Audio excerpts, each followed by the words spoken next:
My name is Mary Ellen Walden, and we're talking about Stephen Walden, my husband, of 49 and a half years.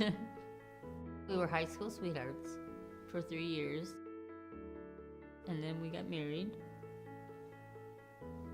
We moved to Monroe in 1968 when we got married, and we lived in Blanchardville, Wisconsin.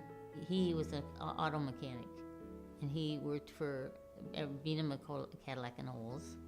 And then he went to Everhard O'Leary's in Janesville, and then back to Ruta's in Monroe, Wisconsin here. And so he was quite experienced in his trade. Yes, he had a lot of people that asked him to always come and be their serviceman. If he went to Janesville, they followed him. He liked to hunt, or golf, fish. His golfing was his big thing. He really liked to golf. I liked to golf with him too, but I wasn't a very good golfer to keep up with him. When he was starting to get sick, he wouldn't go to the doctor yet because he wanted me to get straightened out because I had the Parkinson's. I had Parkinson's.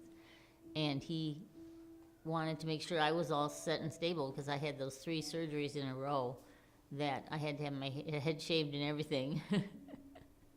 And so when I got that done, then the doctor says, well, we have to program me because I have a battery in my chest that I have to. And so I follow that. And so in May, when he went to go for his golf outing, they brought him right back the same day. And I said, what's going on? And they said, well, he's not very good. He's really weak and sick. So I took him right up to the emergency room. And up there, they admitted him and said that he had a kidney stone. That's what they thought it was. Well, he did have one, but it wasn't just that, because then they found out when they took x-rays and everything that he ended up with small cell lung cancer. And it had advanced to his brain. He knew he was going to be terminal. And so in July, his family decided to have a get-together for him so they could all get together and they could visit with friends and everything before he passed away. And so they did. He had 127 people show up. The day that he was feeding his cats out in the back deck, he fell off the deck onto the next landing below. He pulled a metal chair over on top of him, and when I went out to look for him, I said, where are you at? And I tried to find him. Here he was laying on the back of the deck. And so that day I had a hospice bed delivered, but I couldn't lift him or nothing, so we had to bring him out here.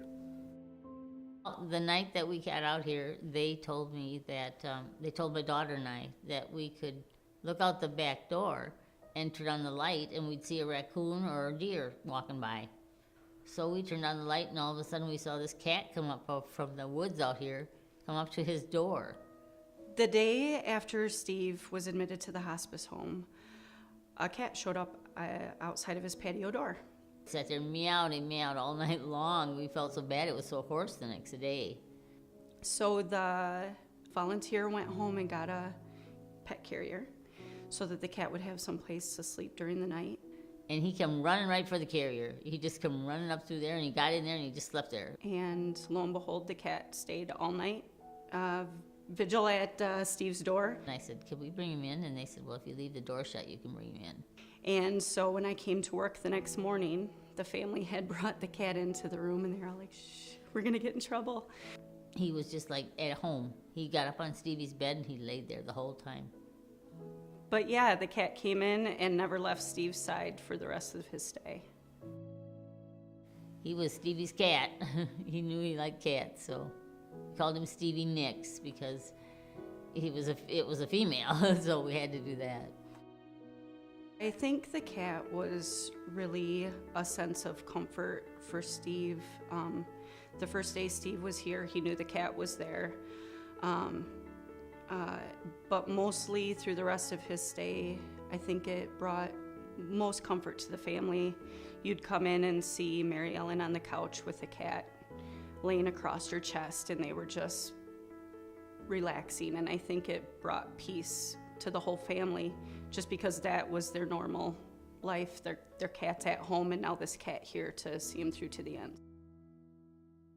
I know when Steve was here, Mary Ellen would tell us like how she had gone to 3 high school proms with him, and you just get to enter into this family atmosphere on a personal level, and really learn who they are. And I think it also helps us to care for them better because you understand where they're coming from and where they're going, and you can help with the whole story. Oh, I was glad I had them to bring out. I had, 3 choices in town, but I was glad that this was here because it had such a nice view outside. And everybody here was so nice and so helpful. I would tell them to definitely bring them out here because it's so relaxing for them. And it's helpful for us, too, because it's so homey out here and everything that it really helps out a lot. We had a 25th wedding anniversary, and then we almost had our 50th, but we had our 45th. And we renewed our vows on our 45th because we were out in Seattle at my sister's house. I'm Mary Ellen, and that's my Monroe Clinic story.